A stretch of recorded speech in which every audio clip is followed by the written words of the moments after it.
groups. So thank you very much, Monique, and thank you very much also Julia for the invitation.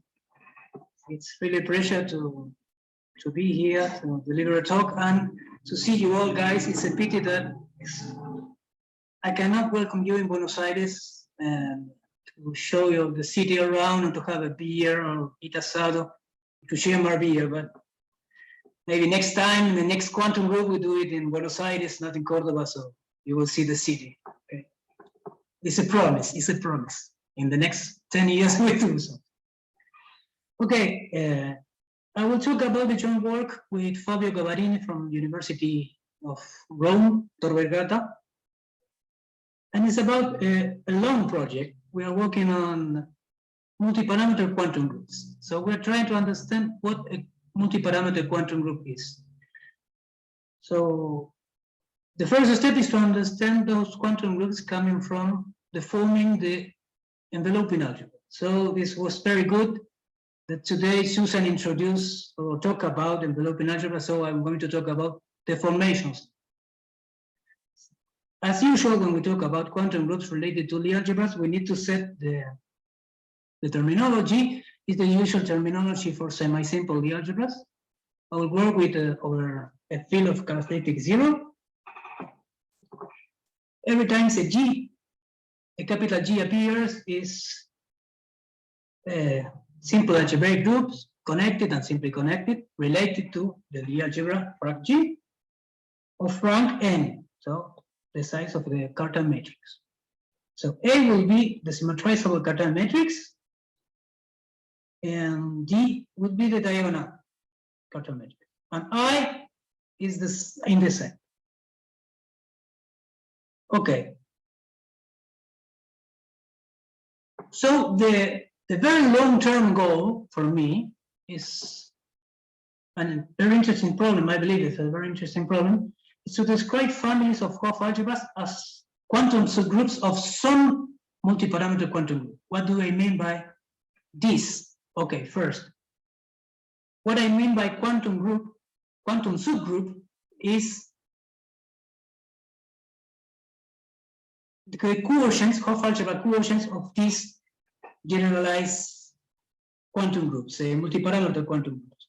So the idea is using this correspondence between groups and coordinate algebras in the general algebraic geometry. If you have a subgroup inside of G, then the relation between the coordinate algebras is to have a quotient. So in general, if we talk about quantum groups, we talk about the formations of these objects.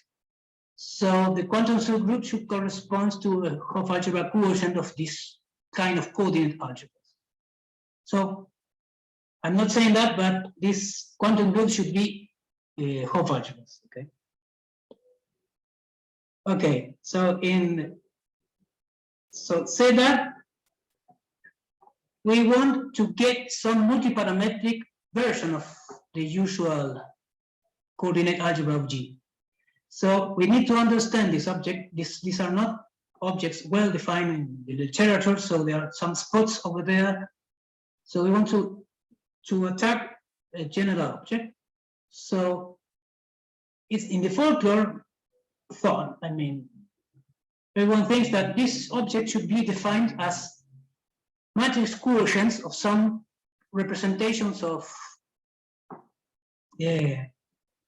multi-parametric Lie algebras, the deformations of enveloping Lie algebras.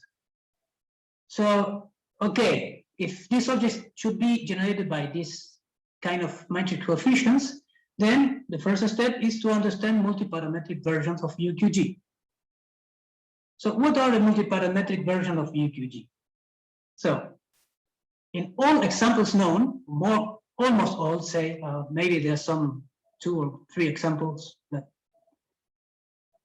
don't fit the general picture, but in general, these multi-parametric versions are given by twist deformations of UQG, which are deformations deforming the coproduct, or 2 cocycles deformations, which are deformation of UQG deforming the product.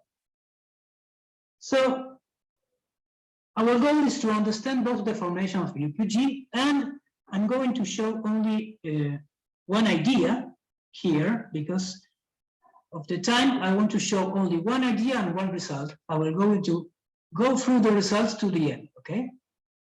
So the stunning result, at the very beginning, it could be seen as a stunning result because we show that eventually, or essentially,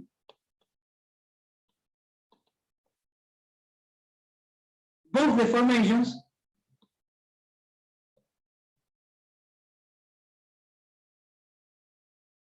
yields isomorphic objects.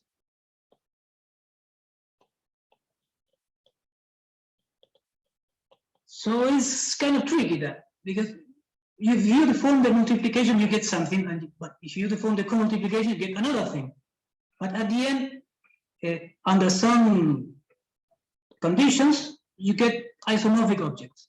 So this is kind of strange because if you twist something, you have, say, in the category theory, looking at the categorical aspect, you get the same category of representations, but the tensor product is the form. But if, and the other way around, if you deform the multiplication, then you are deforming the category, but okay, we get the same. It's quite nice, and it was stunning at the very beginning, and then of course, when you work on that, then you realize that it was very easy, but I don't know. It's very easy after you do all the work, not at the very beginning. That's like. So I will describe shortly what I mean by two cocycle and twist deformation, in case you forgot or you don't know. The two cocycles is a map, a linear map from H in tangent of H to K, which is invertible with respect to convolution. And normalized means that we have this condition when we apply the identity on one coordinate, and this is the two cocycle condition. Having this two cocycle with this condition, then one can deform the multiplication of the Hopf algebra to obtain another structure of the Hopf algebra, which has the same coalgebra structure, but the multiplication is changed by conjugating by these two cocycles. Okay, so this is very well known in the theory of Hopf algebras, and you get a lot of examples of Hopf algebras using two cocycles. It is not easy in general to produce two cocycles for general Hopf algebras. So the theory is not so well behaved, and the sets of cocycles, they are not in general groups. So it's not so nice, the homology theory. The dual notion of cocycle, when they say that it's dual notion, in the finite dimensional case, they are actually dual, is the notion of twist element. So a twist is an element of H tensor H, which is invertible, which is normalized in some sense as the cocycles. This is the condition here. And this is the two cocycle condition. So having a twist, one can deform the co-multiplication of a Hopf algebra and obtain a new Hopf algebra with the same algebra structure but different coalgebra structure, and the coalgebra structure is deformed by conjugating by F the co-multiplication. So these are very general procedures. You can perform them on any Hopf algebra, finite dimensional or not. So we will apply them to quantum groups. So now we're going back to quantum groups. So to understand this procedure of quantum groups, I had to introduce the very first quantum group introduced by Greenfeld, which are actually the formation of the enveloping algebra of the algebra G, but over the ring of formal power series, okay, or over a formal variable H. So when, so every time we have an H over there, it's not, you cannot see them. Okay, means that there's a formal variable the Q are the exponentiation of H bar, and the Qi are the exponentiation of Q to the Di element, the Di elements were the elements of the diagonal matrix. So UHG, the deformation of the Lie algebra, is this one. As you see, the adjoint action of the elements H on E are not deformed. So these are the same as the Lie algebra, which is deformed is the bracket between the EIs and FJs. And this has to do with the deformation of the Lie bialgebra, the Lie coalgebra structure. And these two are the very well known quantum cell relations.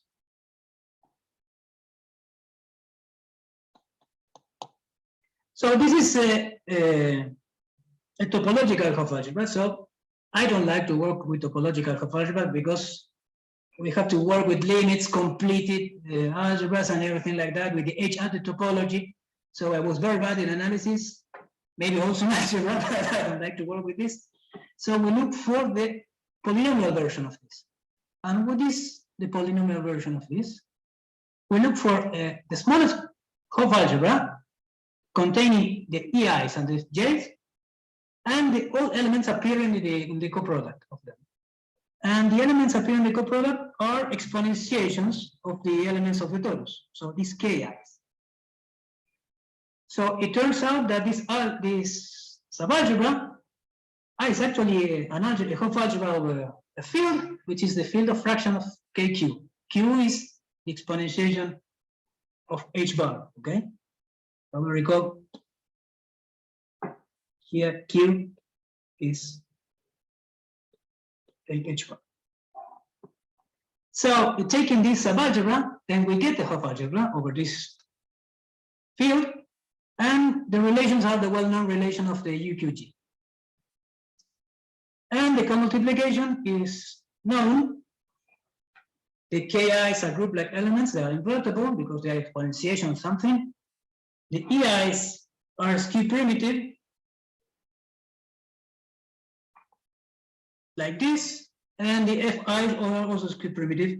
And please, I will ask you to pay attention on these elements here, because I will talk about this later. We would like to be some special kind of skew primitive elements and not anything, okay? So this is a one-parameter deformation over a field. Q is a formal variable up to now of the universal enveloping algebra of a Lie algebra G, of a semi-simple Lie algebra G. So we want to produce a multiparametric version of this. So the very, very first idea is, okay, we want multi-parameter version of this, so let the multi-parameters be free. So the multi-parameters comes from the adjoint action of the torus on the AIs. So instead of having these multi-parameters, some very special exponentiation of Q, let's say, okay, let's put some QIJs free. So this one here should be the inverse of them. That had to do with the pairing of the torus that we were talking about in the last talk. But it doesn't work so well, so we have to ask for another conditions limiting the growth of the universal enveloping algebra, as Susan talked today morning. The morning for me, I don't know for you. So we'll ask that the multiparameters are of Cartan type, so the same definition as Guillermo, okay? So we'll say that the multiparameters are of Cartan type. So it has to do with the growth of the enveloping algebra. So okay, under this condition, Hupe and Rosso define what is the multiparameter version of this Hopf algebra. And for certain technical reasons, they work with the double version. Okay, we have two copies of the torus. So thank you, Guillermo, for talking about two copies of the torus because they appear here. So we have two copies of the torus, and the same relation as before. They were the same relation as before. and we have to adjust the relation for the else. And the quantum cell relations are the same. So they are little change because we are using different Q number, but they're the same. They are the same. Okay. Are these multiparametric quantum algebras good enough, general enough? Okay, apparently it seems that the construction is ad hoc, but in general, the answer is yes. Almost all examples of multiparameter versions of these algebras that has different parameters coming in the presentation are obtained for different multiparameters here, or quotients of it. For example, if we take this kind of multiparameter, then you get a double version of our UQG. So if we take the corresponding quotient that we were talking about before, then you get actually our UQG. And so they are very, very, very general. And the advantage is that we have the same coalgebra structure. So we are not deforming the coalgebra structure, we are deforming only the algebra structure. So if you deform, this is Mitya, I talked to Mitya, he told me that. I learned a lot from Mitya. If you deform the algebra structure of something, then there should be a two cocycle involved, okay? Some kind of two cocycle there. And this is actually the case. So Hugh, Pei, and Rosso showed that if you have a multi-parameter quantum group like that, then you can find a two cocycle that perform the deformation of the one parameter version. And the proof of the theorem is very explicit. You give me the multi-parameters, I give you the cocycle. Okay, very explicit. So, okay, so far so good. All multi-parametric versions of these quantum generalizable algebras, these versions are two cocycles deformation. So now we may ask, what about the twist deformations? Okay. The twist deformations are not so well described, and we have an issue here. Why is that? Okay, we start looking at some twist deformations, and these twist deformations come from a twist deformation made at the very beginning of the theory of quantum group by Reshetikhin, who deformed the formal multiparameter, the formal deformation of the universal enveloping algebra, and the twist was given by exponentiation of some elements in the tensor product of the torus. And the multiparameters are here. Okay? You may choose this Cij as whatever you want. So this is a twist, and this works. Twisting under this, you get the very horrible formulas for the co-multiplication. So before we had here there was a 1, and here there was only this element. Okay, so this is terrible. But if you look at it very well, then you're deforming something with exponentiation of elements of the torus. So we have here a formula involving a map on the root lattice. So all the information about the torus can be decoded in a map on the root lattice. So, okay, let's do this. Let's write the map here.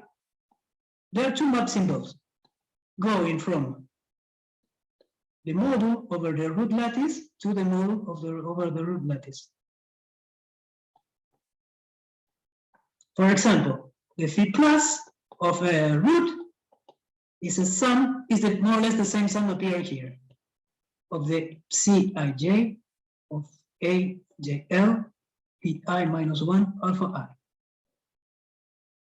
So if we write, say, we change the elements of the torus, generating the torus, sorry, like this.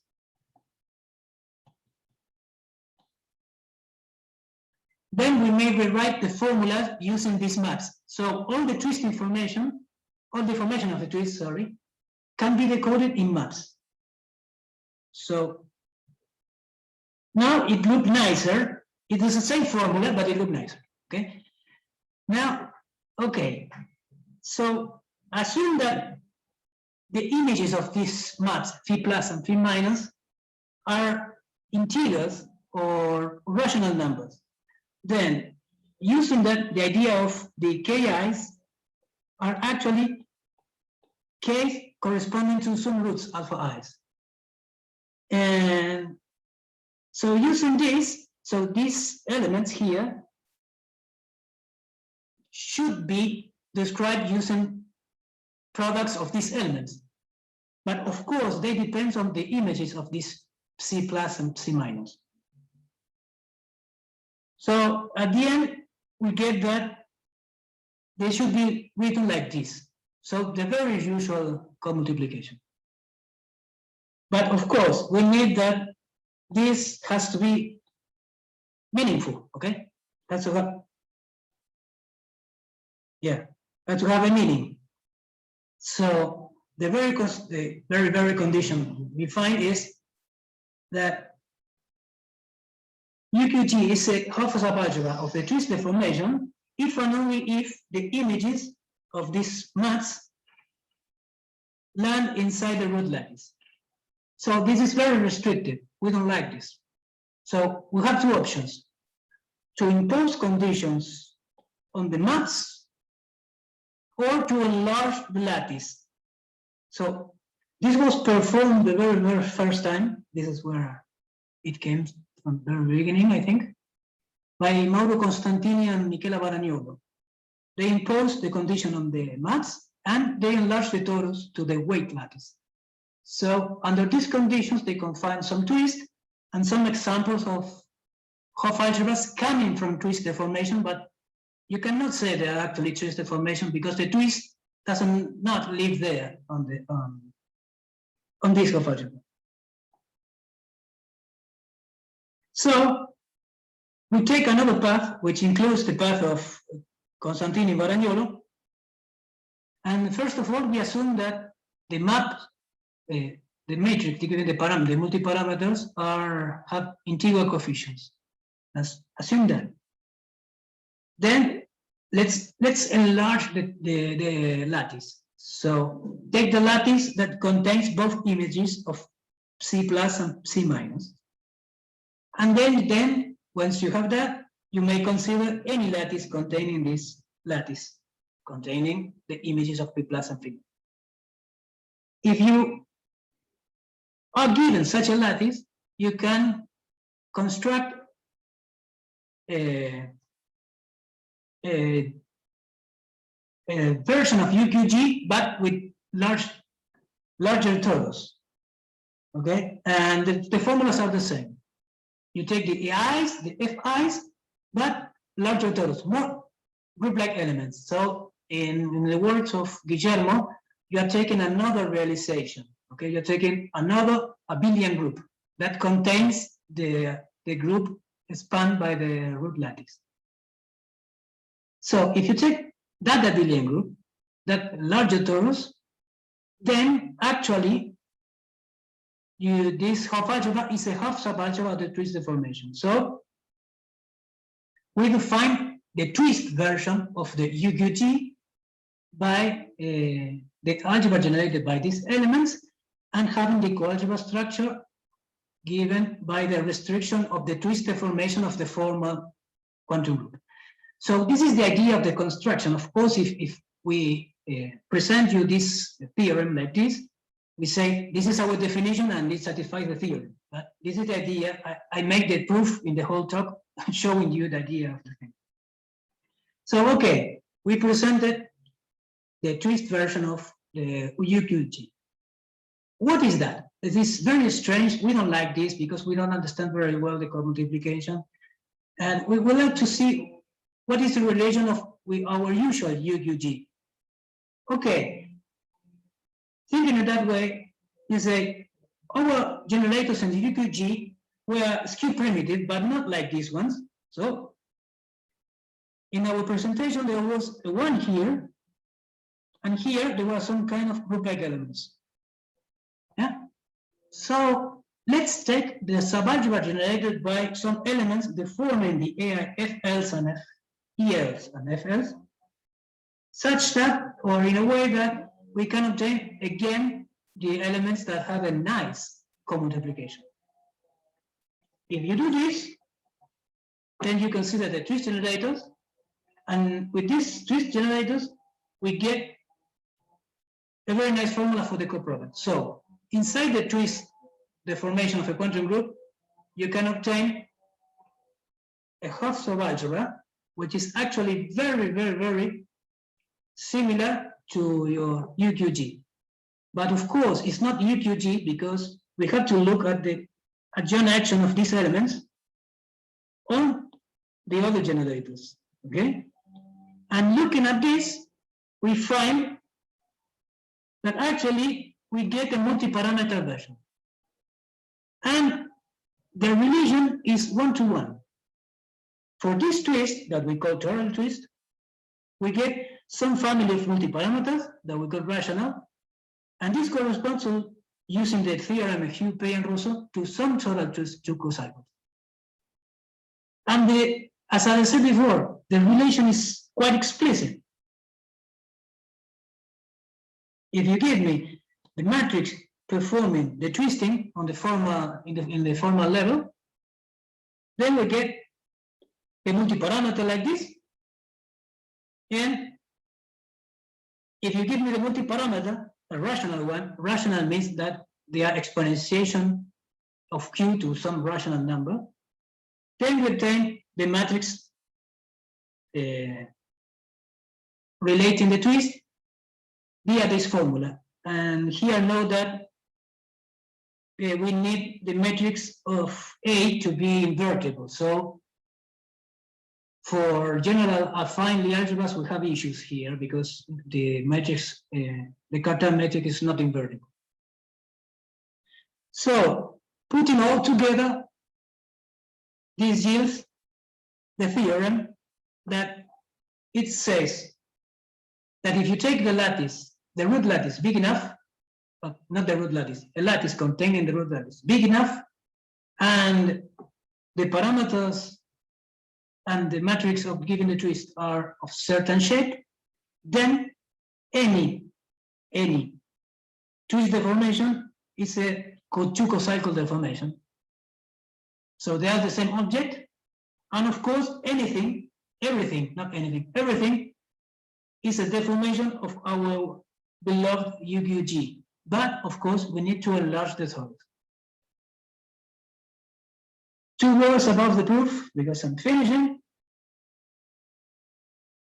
To do the proof, we need to work with the double version, because we work a lot with Greenfield doubles and pairings. Because of the bad behavior of the twist for the polynomial case, we began our work. We are working now with the same theorem, trying to obtain the same theorem for formal versions, and then to go down again to understand it better for the polynomial versions and multi-parameter version of that. And for future work, we will look for another families of two cocycles and twists, and we are positive that we will obtain something similar but not quite. So thank you very much for listening and for being there.